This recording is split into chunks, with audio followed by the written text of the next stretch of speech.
quicker than his rivals in second and third respectively.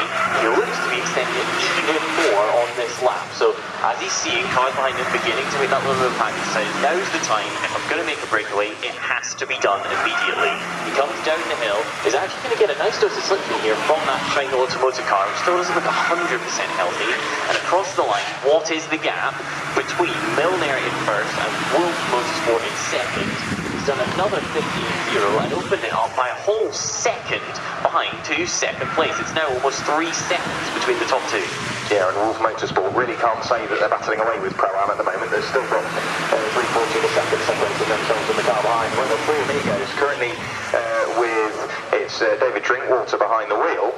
For the moment, they are continuing to be one of the fastest cars, if not the fastest out on circuit. 2 laps ago, they set the overall fastest lap of the race, a 1 minute 57.621. Last lap was a 1 minute 57.836. The only car on the lap prior to break into the 57 barrier. So keep an eye on car number 125 and David Drinkwater. They're only going to get quicker as the race wears on. The temperatures build. The sun's come back out on my side of the circuit. I'm not sure what it's like on yours, but that means that whatever moisture was on the circuit from the very early rain has will have well and truly dried up now, but it does mean that the cars maybe have to work a little bit harder. Dropping down the order, Race Logic, car number 192, down the park straight, pulled over to the right hand side, let 2 cars by.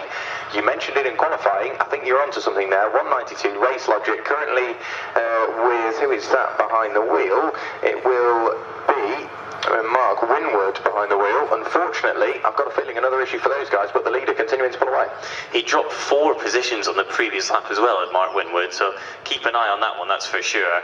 The Burton Power Racing car is another one that might not be 100% healthy. That car started within the top 5. It was in 4th position on the grid. Currently still dropping positions in 14th, so down 10. Potentially losing more, as it does not look particularly lively, dropping behind Catastrophe. Yeah, I would say they nearly lost a little there. Cadwell racing down towards Mansfield. It's a downhill braking zone, so you've got to be early on the brakes anyway. Trying the late braking strategy was K&F Racing. Pitched out very last minute, jumped to the inside, hard on the brakes. Burton Power had to almost take evasive action. They remained in the position they were entering the corner, and K&F Racing dropped back into the clutches of the car behind. However, that sort of an occasional move here and there is only going to cost them ever more time. So clearly not all is well with car number 1. And Stephen Gilpin behind the wheel, clearly not 100% comfortable. Now a lap down in Shine Automotive, the 180 machine. So through and past goes our race leaders of Milner Racing and Jack Wright. We have had a change for second place on the lap prior. Car number 12 in the hands of Christian Kelly has picked the pocket of Luke Reed and Wolf Motorsport. Further down the order, we've still got a great battle. That's between the GM Performance Machine, car number 81, fighting away with Wingat Racing. And I'll wait for more cars to appear. Burton Power have lost yet another position. Once again, back under pressure from K&F. Down the park straight they will go. On the run up towards Park Corner, they're even having to go defensive. It just doesn't look like they've got the straight line speed. They cannot get that car off the corner. K&F to the inside on the run up towards Park Corner. They disappear out my sight for a few moments, and we'll wait for them to reappear. Who is it that has remained where they were? No, they have swapped around. K&F Racing have got through and passed, and I've got a feeling Burton Power under pressure from losing another already. They are, but dropping down the field, just not quite as quickly as that VVOX-sponsored Race Logic car driven by Mark Winwood. That one into the pits. So whatever issue it has, it may not be terminal yet, but they've decided it needs at very least to come into the pits and take a look to see whether they can fix it. At the head of the field, the gap is now up to 4 seconds, but one of the cars on the move is actually 3 Amigos and Wingat closing in by over 2 seconds off Wolf Motorsport last time round. So that Pink Pig inspired livery dropping backwards towards the chasing pack, despite having made that, it was almost a getaway, wasn't it, initially? And in fact, Wolf Motorsport down so far. They are dropping even further away from the second place machine, and it looks like everybody's really eating into that gap behind them. Yeah, it's just allowing the this moment. There's 3.3 seconds now, the lead margin. AFK Racing, last time I saw them, was slowly starting to mount a challenge on Burton Power. So AFK car number 22, currently with Nick Berg behind the wheel. Back past me comes our race leader, continuing to pull away from the car of Pro-Am Racing with Christian Kelly behind. Whether that was affected by the 180 Shine Automotive going a lap down on everybody thereafter.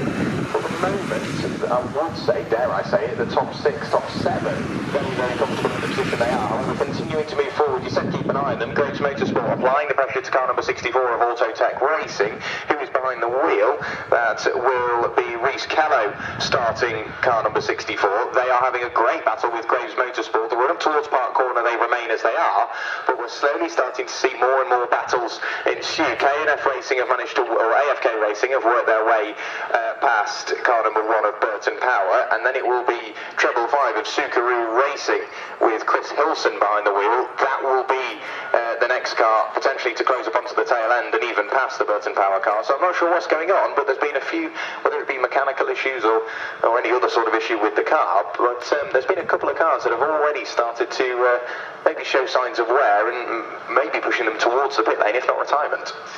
Graves Motorsport and crucially Nicky Taylor have quite an interesting decision to make here, because when they don't apply pressure to the pair of Autotech cars ahead, that trio runs equal on pace with the leaders. They are absolutely on it. However, as soon as the pressure comes, then they all slow each other down. They're actually losing about a second a lap when they start to fight. So is it worth trying to make progress through them, or do you sit and be happy? The answer so far seems to be making progress through them, because as they disappear into the hill at the top of the circuit, Graves Motorsport up a position, so they're now in an Autotech sandwich in 10th spot.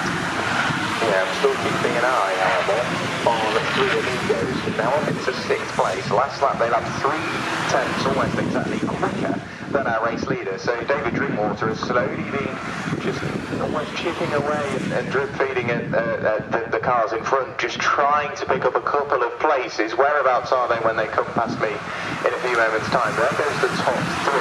Putting away is GM Performance. GM Performance do have Wingate Racing all over the tail. This time the roles have reversed. Is that Pro-Am Racing that have just sat behind? No, it is the 3 Amigos car that has got very, very close indeed. So I wasn't expecting to see them that close, but 3 Amigos on the very tail end of the top 5 now and looking to try and work their way through and past Liam Bridgeway. And we look towards Park Corner and wait for them to reappear. Will it be 3 Amigos in front? No, not as of yet. The leader works their way through the gooseneck, almost on 2 wheels, however. Brilliant drive for Pro-Am Racing and Christian Kelly. 2 wheels through the gooseneck. The car slams down onto the ground, hard on the brakes for Mansfield. The body language of that car says that they are pushing forward. Last lap, 2 tenths quicker. We'll have to wait and see what it is this lap. Here the leaders come then, they swoop left, that's where the ascent begins, then you turn right, and you are very, very uphill. That's where a section where the superbikes, they'll be here in a little bit, they get airborne. That's how steep it is by the time you reach the crest of the mountain. Then you accelerate away, you have to take a moment to just almost recompose yourself as you prepare to head into this section covered by trees. Make sure that sure at the moment there'll be a few sort of almost kind of shadows in play actually, in awkward and misleading places. And of course, in amongst it all as well, we've got the shiny automotive back marker at the front group, if you like. Across the line comes Milne Air. Their gap last time around, it was brought down actually to 3.2 seconds. What is it this time? It's 2.6. Pro-Am Racing are getting a wriggle on. Yeah, they're really starting to push forward. Personal fastest lap of the race last time through from Pro-Am Racing indeed, a 157.818. The leaders coming back past me in a few moments' time. There is Milne Air Racing and Jack Wright. Christian Kelly visually a lot closer and visually a lot quicker through Charlie. So that momentum is going to be so crucial all the way down the park straight. Losing ever more time to the cars behind is Wolf Motorsport. The first one being car number 81 of GM Performance. Then it's Wingate Racing and Leon Bridgeway. Continuing to lap very quickly indeed is the 3 Amigos 125 with David Drinkwater behind the wheel. Then it's Duncan Macbeth from LAR Motorsport. Big improvements, or maybe jumping down the order actually, in fact. Yeah, car number